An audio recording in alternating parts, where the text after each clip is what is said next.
Namazlarda eng ko'p uchrab turadigan muammolardan biri shu patsosi bo'ladi. Patsosi oxiriga ko'targanda ushamaydi, ko'rib turibsizlar, pastga tushib ketib qoladi. Shuni hozir uy sharoitida sizlarga remont qilishni o'rgatib qo'yaman. Endi buni ichkaridan chiqarib itarsizlar, ichkaridan chiqib, ichkaridan tortasizlar. Oldik mana. Endi buni ishtagidan ham chiqaramiz. Bu burchakda samarizlarni bo'shatib olamiz. Ichkarida shu narsalar chiqib keladi. Xaga o'xshagan detal chiqadi, shuni yonboshidan ozgina bukib qo'yasizlar. Shu ko'rinishda bukib qo'yasizlar. To'g'ri tomonni. Qo'yib, mana bukilgan tarafdan qo'yilib, mana metkasi bor, o'zini joyiga tushiradigan. Shunday tutib qo'yamiz.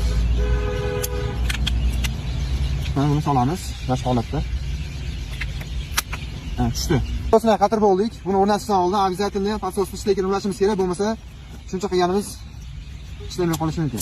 Mana shtekini saydim, endi mana qilib oldik.